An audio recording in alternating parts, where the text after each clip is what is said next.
Assalamualaikum warahmatullahi wabarakatuh. A'udzu billahi minasyaitonir rajim. Bismillahirrahmanirrahim. Alhamdulillah. Wassalatu wassalamu ala Rasulillah wa ala alihi wa sahbihi wa mawalah.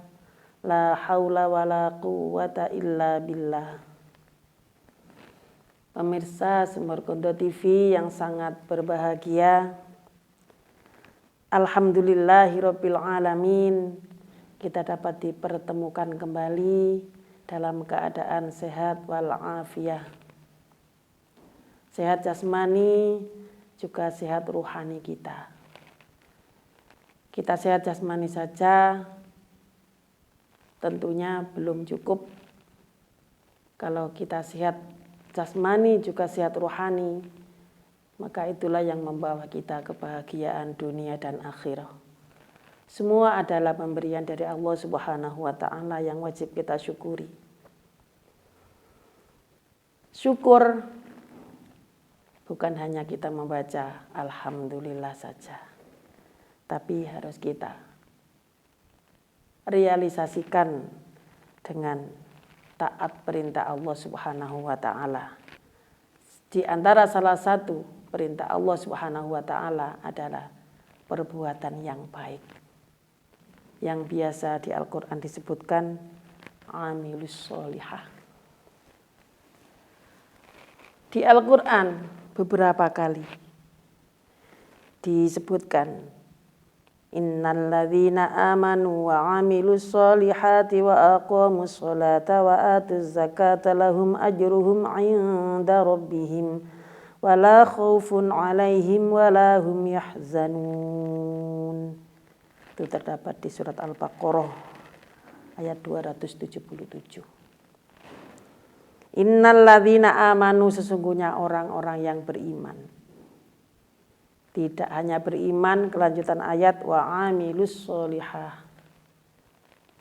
Jadi kelanjutan ayat setelah beriman wa amilus sholihah, kemudian dilanjutkan dengan amal soleh. Ini menunjukkan bahwa iman saja tidak cukup kalau belum disertai dengan amal yang soleh atau perbuatan yang baik. Setelah itu perbuatan yang baik ditunjukkan dengan wa aqamus sholah, yaitu perbuatan baik terhadap Allah Subhanahu wa Ta'ala dengan mendirikan sholat. Dilanjutkan lagi wa atuz zakah, wa atawuz zakah, dengan memberikan zakat ketika sudah satu ukuran. Orang yang seperti itu lahum ajruhum 'inda rabbihim, akan diberikan ganjaran atau balasan yang setimpal di sisi Allah Subhanahu wa Ta'ala. Kehidupan orang yang seperti itu, yaitu amanu dan amal soleh, atau yang perbuatan baik, wala khaufun alaihim, orang tersebut tidak akan merasakan takut, wala hum yahzanun, dan tidak akan merasakan samar atau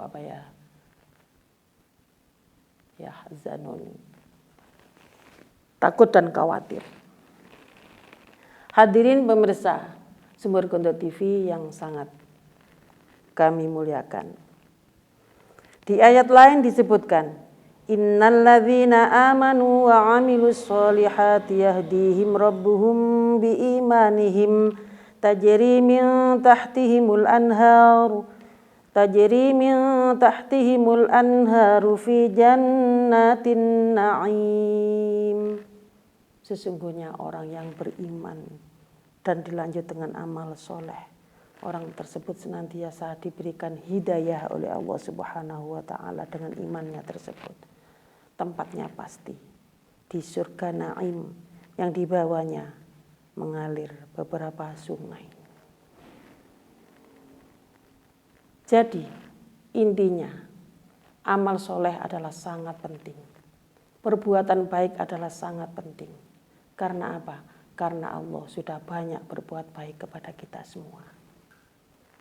Kalau sudah Allah berbuat baik banyak terhadap kita semua,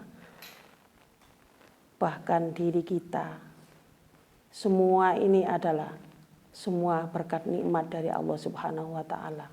Artinya perbuatan baik Allah Subhanahu wa Ta'ala kepada kita yang telah dilimpahkan kepada kita semua. Oleh karena itu, terhadap semua yang diciptakan oleh Allah, semua makhluk Allah, kita harus berbuat baik kepada mereka, sebagaimana Allah berbuat baik kepada kita semua. Hadirin wal hadirat yang sangat kami hormati, Al-Quran sudah menyebutkan, kita selama tidak berbuat baik, amal soleh, iman yang dilanjutkan dengan amal soleh akan rugi dunia dan akhirat. Al-Quran disebutkan, Bismillahirrahmanirrahim, wal asri, innal insana lafi khusr, wal asr, demi masa waktu asar. Innal insana lafi khusr, sesungguhnya manusia semua dalam keadaan rugi. Lalu kalau manusia semua rugi, siapa yang tidak rugi? Kalau semua rugi, untuk apa Allah menciptakan surga? Tentunya ada yang tidak rugi, yaitu kelanjutan ayat illalladzina amanu, kecuali orang-orang yang beriman, wa amilus sholihat, dan orang-orang yang beramal soleh atau orang-orang yang mau berbuat baik, wa tawasau bil haq, dan orang-orang yang mau saling menasihati tentang kebaikan, wa tawasau bis sabr, dan orang-orang yang saling menasihati tentang kesabaran. Itulah, kalau kita tidak beramal soleh, beriman dan dilanjut amal soleh, maka kita jadi orang yang merugi di dunia dan akhirat. Supaya kita tidak menjadi orang yang merugi di dunia dan akhirat, maka kita harus berusaha semaksimal mungkin, mudah-mudahan kita mampu, yaitu menjadi orang yang beriman dan dilanjut dengan amal yang soleh. Sebaik-baik manusia adalah manusia yang bermanfaat kepada sesama manusia. Sekian yang dapat kami sampaikan, kurang lebihnya mohon maaf yang sebesar-besarnya. Usikum wa nafsi bitaqwallah. Wassalamualaikum warahmatullahi wabarakatuh.